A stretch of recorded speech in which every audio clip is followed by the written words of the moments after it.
Listen to the Vibes. Welcome, everyone, to another episode of Listen to the Vibes. And I'm very happy to welcome Eric McHugh here. He is the president of SHOPX Labs. And, boy, I don't know, let's just say he's got a lot on his plate, wears a lot of hats. So I'm going to let him tell us a little bit more about himself. So, Eric. What's up, dude? Thank you for having me. I really do appreciate it. And until the next election cycle where Trump does get elected, let's go Chief Nothing Officer. But nice to meet everyone. My name is Eric. I'm 30 years old. I'm blessed to be living in beautiful Southern California. It's not the best run place, but the landscape itself is truly beautiful. So that's how I'm choosing to look at it. My main hobbies right now are chess. I find that very fun, helps your mind think. Muay Thai, it's pretty much chess but physical. I like to read. I like to consume as much knowledge as possible. I think of reading as part of my diet. So not only is food part of your diet, you'll eat something you feel good the next day. Reading and internet content is the same boat for me. And I just picked up meditation. I just got back from a 10-day Vipassana Noble meditation retreat. It's a Noble Science meditation retreat in Joshua Tree, California. It was a beautiful, transformative experience. You sit there all day, you're phoneless, you don't talk with anyone, you don't listen, you don't look at anyone, you just get completely introspective with yourself. So for those interested, again, we'll probably put that link in the bio. It's free, there's centers everywhere. I think it's worth a shot. It's a cool vibe. I liked it a lot. It's probably one of the best things I've ever done. Schooling wise, I went to the University of California, Irvine. It's a pretty good UC in California. During that time, I interned as a project manager in Barcelona, Spain, which was cool because you're obviously abroad, so that's fun. Plus, you get to see how different cultures interact. Specifically, what they were trying to do was bring American gym culture to Spain for one of their major gyms. So since I go to the gym, I recommend everyone go to the gym because health is wealth, it was fun. The other internship I did was in Washington, D.C. as a government affairs consulting intern, aka lobbying, aka bullshit, which was cool in college. I mean, obviously I'm not going to make my career in that because it is bullshit, but as a college student interning in DC with a bunch of friends, like near Washington, like near the White House, it was cool. And one of my mentors was a Secret Service agent, so he gave me a nice tour, which was also cool. It was a fun experience. Post college, my first job was at Snapchat or Snap Inc. And I was helping craft their ad algorithm. The reason I chose that specifically was first the location.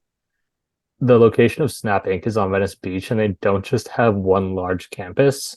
They bought a bunch of different little houses. So it's like a work pod type thing where you go to a different house, work with a different group type of thing. So I thought that was cool, just walking around the board. And plus, I'd obviously take my extended lunches, sitting on the beach, watching the skaters. So yeah, it's hard to beat. California has its pros and cons, and its location is truly one of its pros. The second reason I took that job was because it was right before their IPO. So obviously I joined late. I didn't get any equity or anything, but I wanted to see what it was like going through that with the company, just like their level of excitement, their energy, just how things changed. So that was fun. After that experience, I got my first real-time job as a bankruptcy consultant. Going back to the government affairs consulting thing, also somewhat bullshit in my opinion, which is why I ended up quitting. But what that essentially is, and the reason I got that is because out of college, it's like, okay, I should probably get a good job. I paid all this money for this degree. I have student loans I have to pay off. Lawyer, consultant, doctor. I went the consultant route. So what a bankruptcy consultant is essentially when a Fortune 500 company goes bankrupt, there's a bunch of debt that has to be displaced or sent out to different levels of creditors. Consultants, lawyers, and the court all work together to allocate the debt properly.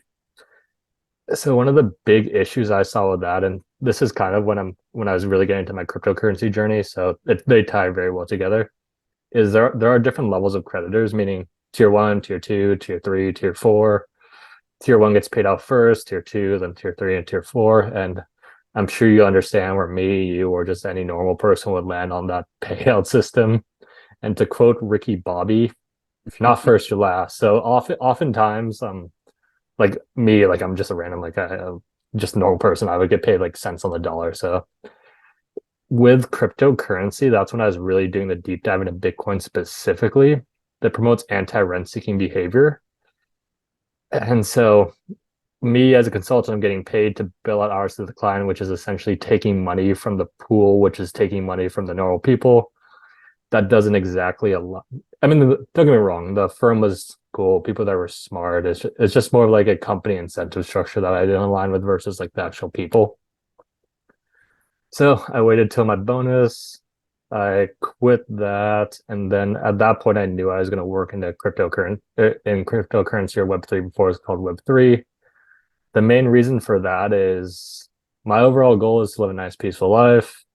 I find that difficult to do, or it's harder to do if your money is getting stolen from you every second, every day, and then used for probably, honestly, it's better off being burnt than what they're using it for. So, and I view Bitcoin as the answer to that. So I'm like, okay, I need to work in the space. Me and my friends were already getting pretty into it. We're sending each other all the content we can consume. We're having sad offs. So I started going to cryptocurrency meetups in my local area, which happens to be Long Beach in LA. I met the original SHOPX team, and it's been around for a while, but during that time we were going through a bear market, so we spun off another startup that was called CartRev. It's a SaaS platform that replaced affiliate codes. So if you're a brand, you're on Shopify, you upload your products to our database, and then any user could come and see a product they like and sell for commission. The secret sauce is we kept the checkout process under 4 clicks and within the app, so a purchaser could buy within Instagram, which increases conversion. So if I like this Nike shoe, this Adidas shirt, or this Reebok hat, rather than go to 3 individual websites, I could throw all 3 products on my personal link, and then if you like those products, plus I can connect a picture of me wearing the product, so it's another form of UGC ad. If you like those 3 products, you can go to my link, purchase all 3 in one checkout.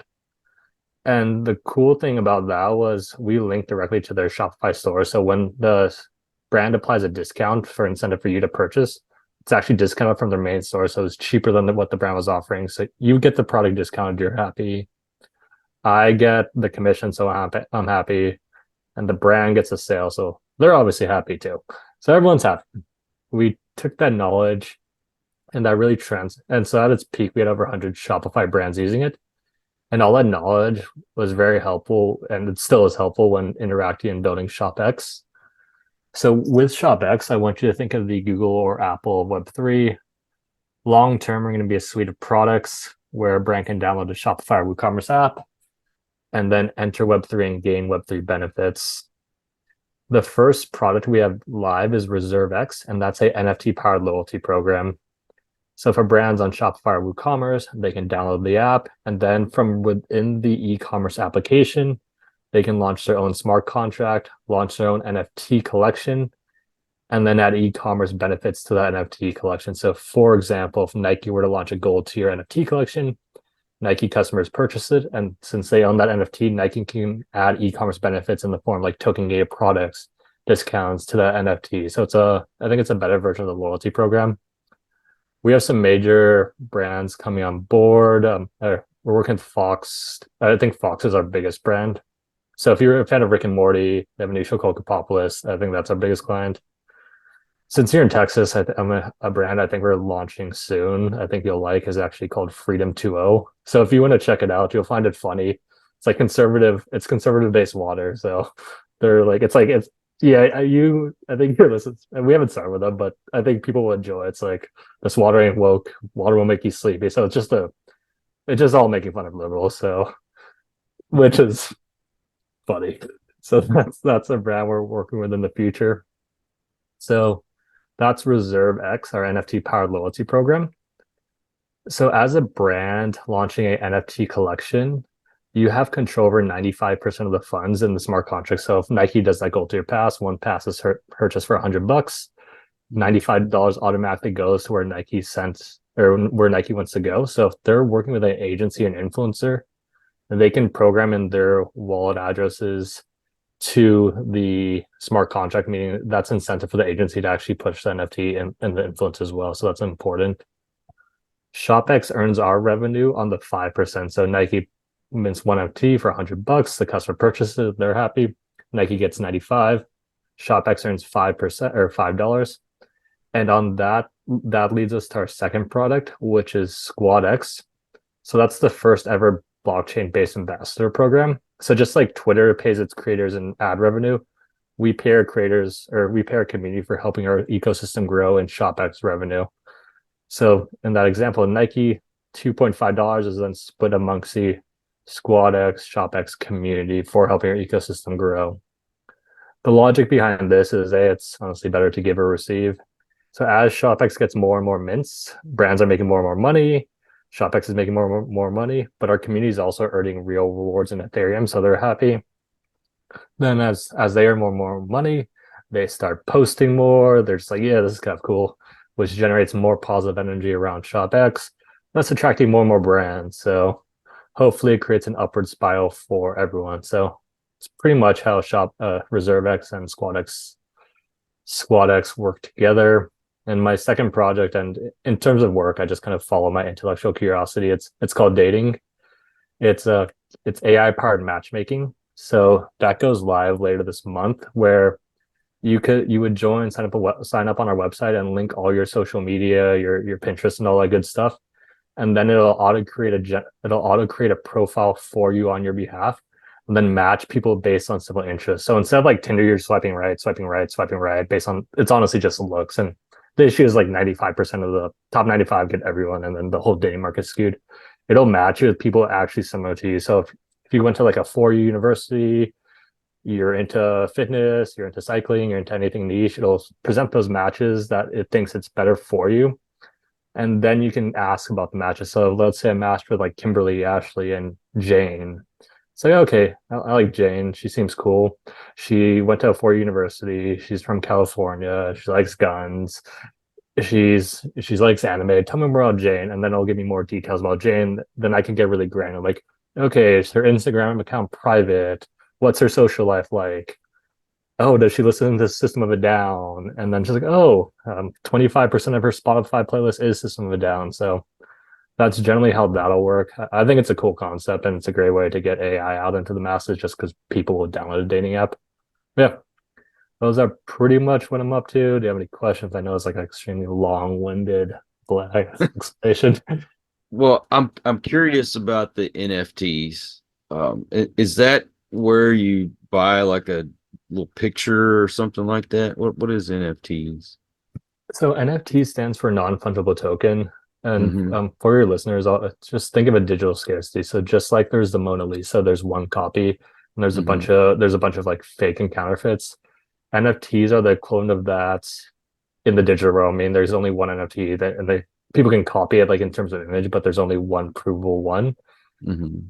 And this is the general NFT market, and this is something ShopX has had to deal with because ShopX works with e-commerce brands. So we have to Mm-hmm. explain NFTs a lot to people who don't really know what it is. So there's the NFT, which is the Bored Ape, which is like a $500,000 monkey. The picture is the picture of a rock where you see and you're just like, okay, I don't really understand this. So that's what an NFT could be. It's like a hype-based driven product. But a ShopX NFT is an NFT with e-commerce value. So the difference between a regular NFT is a lot of people will purchase for the hype, but with ShopX and with our brands, the brand's customers will purchase the NFT because they want the e-commerce value that comes with the NFT. So like, for example, in our first case study, the NFT came with an exclusive hat. So they're like, well, I want this hat, so I'm going to buy the NFT. And now they own the NFT. They feel like they have ownership in the brand because it's their own NFT.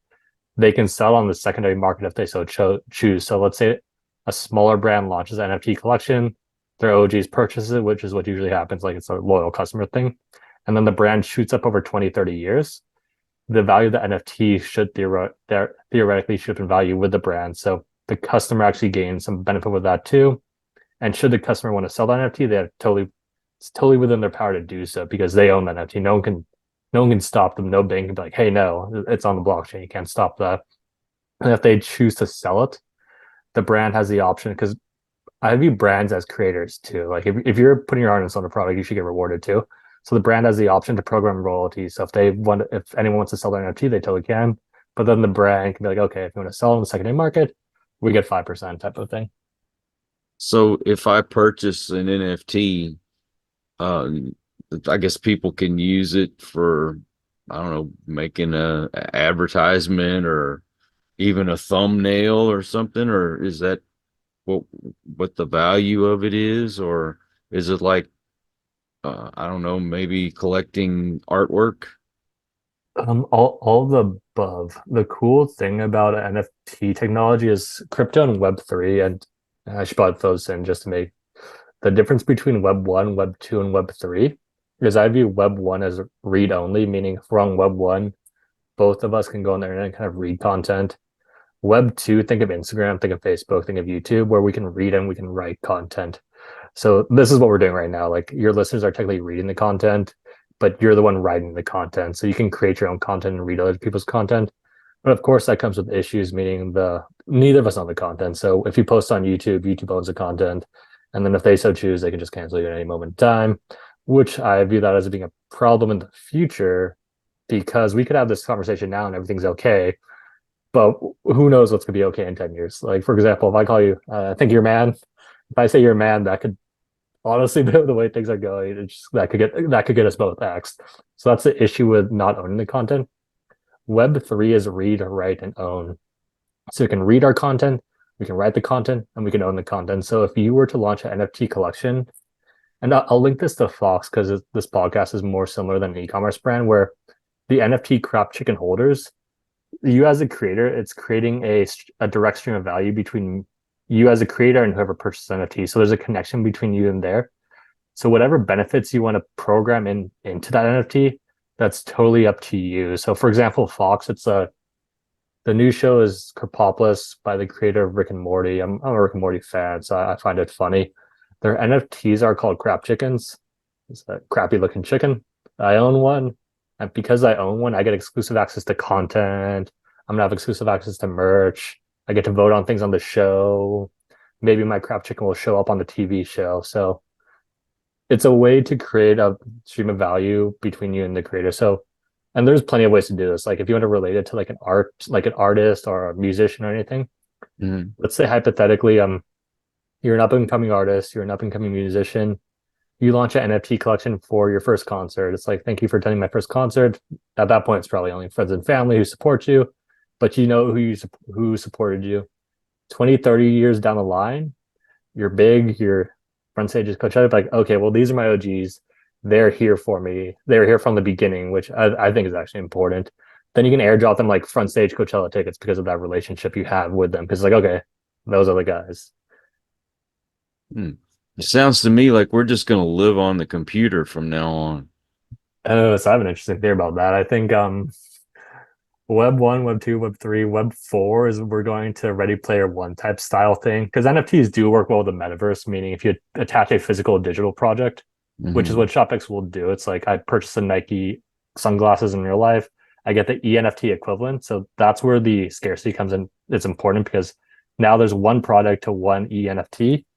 And then in the metaverse, I could claim that product in the metaverse. So if that comes with, like, I buy a Snoop Dogg style glasses in real life, that gives me access to Snoop Room in the metaverse, and vice versa. Where if I purchase something in the metaverse, I have the ENFT in my wallet, and then I could go to the site's actual store and claim the in real life product. So I think for a while we're gonna go slightly dystopian. It really depends how you want to look on it, where people will be on the computers. But I think after that, we'll go back to what I call Web 5, which is people just going outdoors again. Everyone's like, enough of this. I need the sun. That's if Bill Gates doesn't block it out by then. Right, right. that guy needs to cool it. Well, it seems that we're getting more and more dependent on computers for everything. And I heard that one of the banks is going to switch to nothing but digital currency. Is that true? Okay, so this is probably where we get into our conspiracy theory, coincidental theory. If I were a bank, if I were government in control, I would want to switch to digital currency because then you have complete and absolute control if it's the one you create. That's why people are fighting so hard for Bitcoin, because I think it's going to be a digital currency eventually, like regardless if it's CBDC or Bitcoin. So Bitcoin's the one they don't control. So as a race, I think we need Bitcoin to win. Otherwise, if the CBDs take over, then whatever. We'll use a Canada example. Remember when Justin Trudeau just kind of cut off all the funds for all the truckers because of Mm-hmm. that? That could happen at scale for like no particular reason too. So they're gonna push it. They will push it. They will make it they'll make it easy for everyone to use. They'll push on their they'll do it like on the the whole media tour they'll do. And they'll do their thing. But at that point, enough people just kind of have to say no. So did you come up with this AI thing in dating? How that came about is so I would go on a bunch of podcasts like this one for ShopX related things. So I was going like a crypto podcast tour. I went on this one called Crypto Economy. The CEO of dating, he also has like multiple stars, so we hit it off on the podcast. It was fun.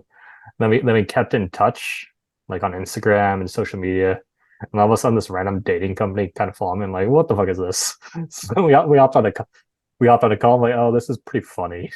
So then we just started. He had the idea, and now then we just started building it. The prototype goes live December 15th for friends and family, and then in the new year it should go fully live. I think we're one of the first ones in the VR app store. So I know you don't like it because of the dystopian nature, but like I personally like to meet girls in real life. I'll actually make an approach because who cares? But for the majority of people, if they want to meet in VR, they'll be able to do that as well. Wow. So put on the goggles and go into the virtual reality and you meet people there? Yeah, theoretically, and that's more of a play for the future because right now VR is too expensive. But I Yeah. think Apple is just following the exact model they did with their iPhone. In the sense, you remember when the iPhone first came out, I was like, that is way too expensive for a phone. No, but eventually everyone had one, so I think that's what they're trying to do, and they're generally good at stuff like this. So I think it'll catch on. But the difference between the iPhone and this is, I think there's gonna be more of a stark split where people are like, nah, pass. Like I don't ever see you in VR, to be honest. Where people are just like, nope. But then some Uh, people get really into it. no, let me go out into nature. I don't need to go into VR. You mentioned about the meditation. I want to get more into that because I got into meditating a couple years ago. Okay.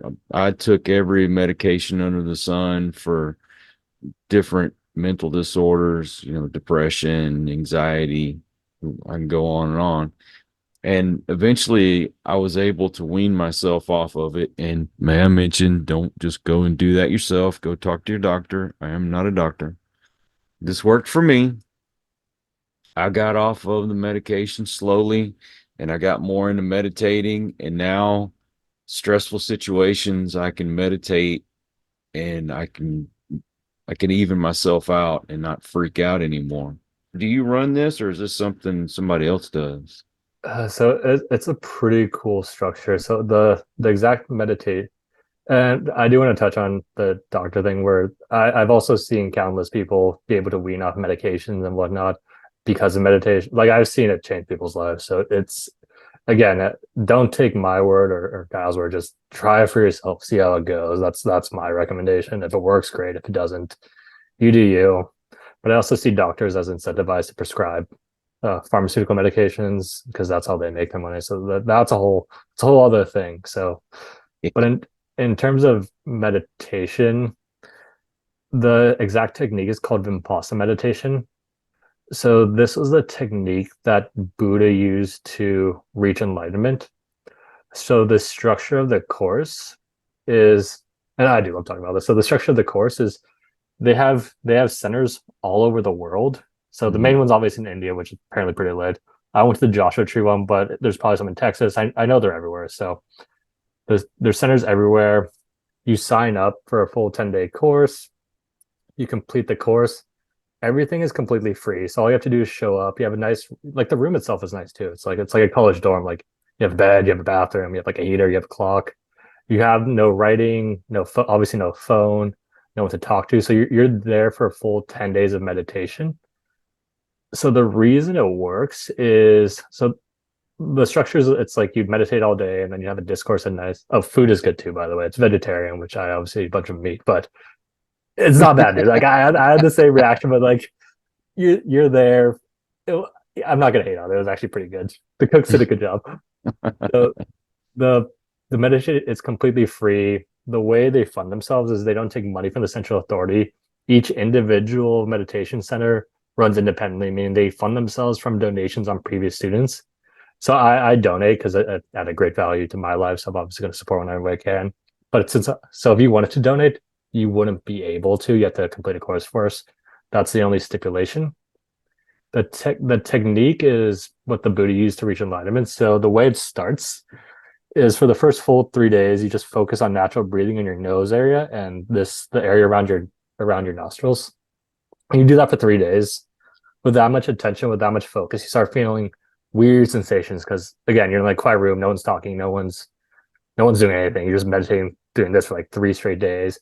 You start feeling sensations, and then after you get to that point, you get into the technique, which is you then have your attention's been focused on your nostril. You then go up and down your whole body, scanning your whole body. And when you go past areas, you'll have sensations that come out, like it'll be pain, heat, really whatever. So what that is, it's your trauma that you stored throughout your whole life or past lives, however you want to look at it, coming to the surface. So it's like you're extracting the root of your trauma. So that's a rather intense experience in the sense you do have like gnarly dreams, like stuff comes up, like yeah, stuff as a kid, like when I was like 4, something would come up like, whoa, that happened, which affected this, which is so you get to the root of your issues. So that's how the method is done. So think of it as if you're a scientist, you're a rocket scientist, you have a piece of metal, you need it 100% pure. The way you'd purify it is you'd run it through magnets, and that would extract the impurities. So that's what you're doing with your body. So you just do that for a full 10 days, just sitting inside, extracting your impurities. And then eventually the outcome for me was, because you're either a positivity generator or a negativity generator. And that'd be both those as contagious, meaning if you're around a negative person, you're just like, oh, this kind of sucks. But if you're around a positive person, you're just like, oh, this is awesome. So it turns the table. So you're right now, most people are spinning their negative mindset, but it switches to the positive mindset now. And then it's just like so it's a mind altering life shift in that sense where now everything is positive. Even if something's bad, it's like, okay, this is positive. It's working. Yeah, it's a cool thing. People go hard on this. Like people do years of it. Some guy was like having a seizure when I went. I was like, is he okay? He's like, he's fine. It's good for him. But yeah, like it was fun. It's hard. It's hard though. Like it's not easy. Yeah. Are you personally like? Do you like own part of it, or you just endorse it? No, I have no reason to. Well, technically, the reason I was endorsed is I want a better life, and if everyone did it, they would go. I just endorse it because I hope people go. Like I got my dad to go, which is great for him, great for me. So it's like I just recommend people try it out. It's a free service. You can always leave too. It's like it sounds cultish in the sense of like, oh, you locked you for 10 days. It's like, no, you have your key. Your car's there. No one's like, you have to stay. But, yeah. I got you. Well, unfortunately, we've come to the end of the show.